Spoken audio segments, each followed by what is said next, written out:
Hey everyone, today's video is going to be an Aldi taste test. So if you've not seen my last video, I did a haul of everything that I picked up from Aldi recently. And in today's video, I'm going to be trying all of like the new in vegan parts of that food haul. Lots of really fun, exciting things. I've actually tried most of them now by the time that I'm filming this intro. I actually spaced it out over a few days so I didn't have to eat like 5 different things, I think it was, all at once. So there's a few different things that I try throughout this video. Spoiler alert, most of them so far have been really good. There were a couple of things that I didn't film my reactions to, so I'm going to quickly go over those and then I'm going to try the thing that I've just heated up to try today. The first thing that I tried and I didn't film was this. This is their Moroccan inspired vegetable pastry. I had this cold, although it does say you can have it hot or cold. I feel like it might have worked potentially better hot, but I'm lazy when it comes to things like this, so I didn't bother heating it up. This was pretty good. It was essentially like any other pasty, but the filling was like a Moroccan filling. I don't actually know what vegetables are in this. It's got potato, peppers, butternut squash, chickpeas, dried apple, and then a bunch of different seasonings as well. I thought this tasted pretty good. I probably wouldn't reach for it again. I think if I was getting something along these sorts of lines, I would go for like a sausage roll, but I would still give this maybe like a 7 out of 10. If you fancy something different and you're not really big on the meat alternatives, this is probably a good option. It wasn't like too spicy or anything like that. It had a really good flavour. It just wasn't really so much my thing, so I probably wouldn't buy it again. But yeah, still pretty good. And then the other thing that I tried this week, which I didn't film me trying, but I did film me like putting it together, was one of these spicy chicken burgers. I had heard people raving about this, so I feel like maybe I set my expectations too high. The actual like chicken itself I thought was like a good meat alternative. I wasn't a huge fan of the flavour, and I don't know if I've just got like a bad batch or yeah, I don't really know what the situation is, but I didn't find it spicy at all. And like the overwhelming flavour that I could taste was like celery, which sounds weird. I don't know if there's celery in this. It just had like a funny taste to me. Yeah, I don't think there's even celery in this, so who knows what I was tasting. It just didn't taste like chicken or like the vegan chickens that I've tried necessarily, and it didn't really have a spicy taste to me, so I was a little bit disappointed by them. I'm gonna try the like non-spicy burger equivalent and see what they're like, because the actual texture was really good and I really liked like the crispy outside. That was really good, but there was something going on in the flavour that I wasn't a huge fan of. I mean, again, I would still give it like a 7.2 out of 10, I reckon, and I probably would pick these up again because they weren't bad and they're like a good vegan chicken burger. But yeah, I don't know, it's got mustard powder in it, so maybe that's what I was tasting. There's a whole bunch of different seasonings in here, but the overwhelming flavour that I got was just celery. So maybe there's something going on with my taste buds because everyone really hypes about them. So if you've not tried them, I still recommend picking them up because it's probably like more of a personal preference thing in my case. And also if you're someone who is into like macros and protein and stuff, these are really high in protein. I think each burger has got 22 grams of protein, so this is a really good option if you are looking for a high protein vegan burger. Protein wise, it looks like it's mostly wheat gluten. There's also mushroom and there's soybean oil and soybean meal in this. Oh, and soy protein. So there's a few different things going on in this. Overall verdict though was that I wasn't a huge fan, but I did have super high expectations going into it. I do still have one of these left in the freezer, so I'll let you guys know if I enjoy that one a little bit more. And then moving on to the thing that I've got to try today, I am very excited about this because I've just heated it up in the microwave and it literally smells incredible. This is their coconut and apple dal. It's like one of their ready meals. Sweet potato, red lentils and brown rice, and yeah, like I just said, this smells so good. I heated it up in the microwave, but you can also cook it in the oven. Basically took around 10 minutes to heat up, so a pretty good option for like a quick lunch. I've said this in a few videos before, but I don't tend to reach for ready meals all that often. But this one smells like it might convince me otherwise. I feel like for something to have in the freezer when you just need something quick, this could be a really good option, so I'm gonna give it a taste. Looks wise, by the way, it's not the prettiest thing. It definitely looks like a ready meal. Everything's like mixed in together. Yeah, it kind of looks like a bowl of mush. That is hot in both like spice sense and temperature. I feel like I can feel my eyes watering, but the flavour of that is actually amazing. That tastes so good. I honestly feel like this might be my favourite thing I've tried all week, and this was probably the thing I was least looking forward to trying, funnily enough. I can't get over the flavours in this. It has got so many spices going on. Ingredients wise, it is water, brown rice, sweet potatoes, red lentils, coconut milk, onion puree, apple, passata, onions, oil, garlic puree, ginger puree, chilies, salt, modified maize starch, spices and lemon juice and sugar. It's like generally for an ingredients list, that's really good. It's all things pretty much that I know what they are. Like there's no funny ingredients in this, a pretty healthy option, a really filling like lunch idea. I think the only thing that it's a little bit high on is salt, but I feel like you kind of expect that with most ready meals. Genuinely, I feel like I would give this like a 9 out of 10. This is really good.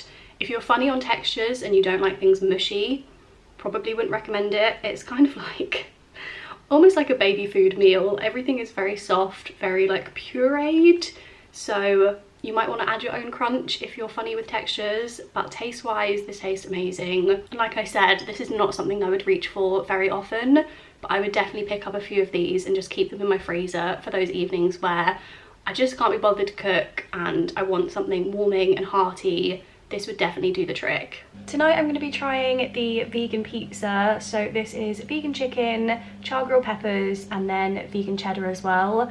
And I also added my own jalapenos because I will say they skimped on the toppings. Now I don't know if it's just because I don't buy oven pizzas all that often, and I'm sure most of them probably aren't super generous with the toppings, whereas if I make pizza at home I literally like load them on. But in terms of like the chicken on this, I think I found maybe like 4 pieces, and by a piece they're like, I don't even know if you're going to be able to see them because they kind of blend in with the cheese, but that is a piece of chicken just above the pepper, and there's about 4 of them on this entire pizza, which I don't know, I just think is pretty stingy. So I would have added more toppings if I had like mushrooms and things in. I probably would have added those as well, but to be fair I should be judging this on the toppings it comes with anyway, so maybe I shouldn't have added any of my own. But I can't eat a pizza that is quite so bare, so I'm gonna give this a try.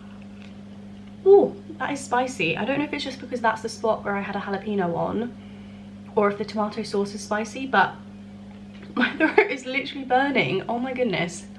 I feel like that tomato sauce has to be spicy. This literally just says tomato sauce. It doesn't say like a chili sauce, but it's called the arrabbiata, which I'm pretty sure when you order it as like a pasta dish is like spicy. I feel like I can't even talk because my tongue is burning so much. I feel like arrabbiata is normally spicy tomato sauce, but I literally can't see anything about this being spicy. Yeah, there's red chili pepper in here. That must be what is burning my mouth at the moment. So just to give you guys a heads up, if any of you guys don't like spicy food and you see this, it's spicy. Like, I need a drink with it, definitely. I just had a piece with a little bit of that chicken on, and I don't think the vegan chicken really has that much flavour. I might try a little bit by itself, although this seems like such a waste when I now have like 2 chicken pieces remaining, if that actually. I honestly can't see another piece of chicken, so that's how generous they've been with it. Yeah, the vegan chicken isn't anything to go mad about. It really doesn't have that much flavour, but as like an overall concept for a pizza, this is right up my street. Something with like char grilled peppers, vegan meats, cheese is normally my vibe. So I mean, as a pizza it's okay. I feel like you shouldn't really expect the world from a frozen pizza, but I am disappointed by the amount of chicken. I quite like the spiciness, but I wish they'd maybe put that somewhere, unless I'm being stupid because I might have missed it on the box. But I think the vegan cheese tastes okay. I think like as a general pizza it tastes fine. But yeah, if I pick this up again I would probably like pimp it with my own toppings before I cooked it, but that's just my vibe with like any oven pizza. I would probably do that anyway. So I think for the price and for what you're getting, it's a pretty decent pizza. I would maybe give it like a 7 out of 10, and most of the marks are lost because the toppings are so stingy, but pretty good. I just finished that pizza and I feel like the more I ate of it, the less spicy it got. So I don't know if I just got a particularly spicy slice that I tried first, or if I just overreacted and it just had a little bit of the jalapeno on it and that's what made it more spicy. Either way, it actually tasted really good and I don't think it was too bad. I'm pretty sure the tomato sauce does have some sort of spice in it. I don't think it was like overwhelmingly spicy like I thought at the beginning. So still sticking to my 7 out of 10 or 8 out of 10 because of the stinginess of the toppings. But overall, as a flavour, it did taste really good.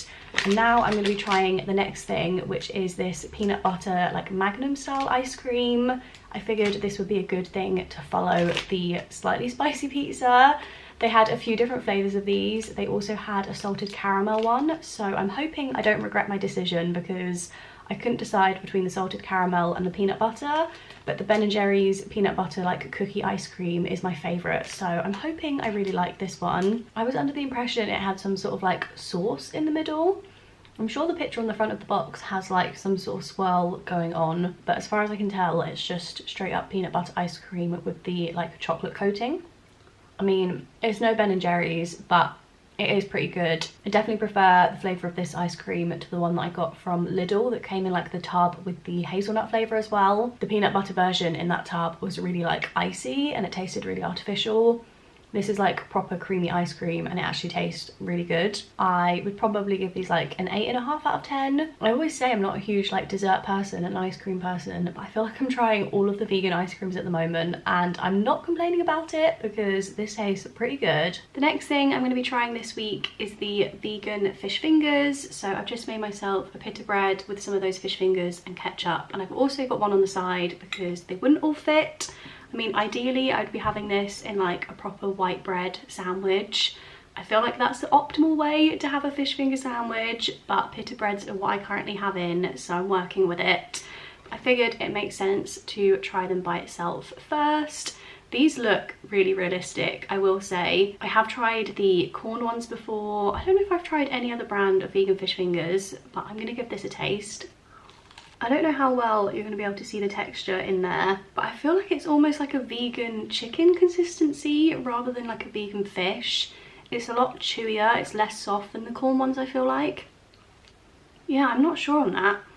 It looks like there's like a couple of different textures in there. One of them looks like fish and the other one looks like vegan chicken, and it looks like they've combined the two and mushed it together in a fish finger shape. So I'm not actually sure what the vegan fish alternative is that they use. It doesn't taste like fish in the slightest, which to me is a good thing because I don't actually like the taste of fish. But I feel like even for fish fingers, these probably should taste a little bit more fishy than they do. I mean, they're not bad. They don't taste bad in any way. I would give them like a 6 out of 10. I think it was around £1.75 for 8, so that's like 2 portions, £1 a portion. I feel like that's probably the equivalent of like the corn ones, so in that case I would have gone for the corn, I think, if I was buying these again in the future. But I don't think they're bad in any sense, especially if you've got kids. They probably wouldn't notice that much of a difference. If you're having it as part of a meal, like when I eat it in this pita bread, I'm sure it's going to be a different experience. Or if you're having like the classic fish fingers, chips, beans kind of tea, I don't think you'd notice that much. I think the breading on the outside is great. I just don't think they've necessarily nailed the fish, which I don't really mind. But if some of you guys are looking for like a really fishy fish finger, I don't think this is the one. So that was everything that I tried this week from Aldi. I hope you guys enjoyed. Let me know if you've tried any of these things and what your thoughts were, or if you have any other recommendations of things that I should try in Aldi that I didn't pick up this time. Definitely leave them in a comment below as well. I don't really shop at Aldi all too often, so I feel like I don't know what to get when I go. But I think I did a pretty good job this time at finding some good things to try. But otherwise, thank you guys so much for watching, and I will see you in my next video. Bye.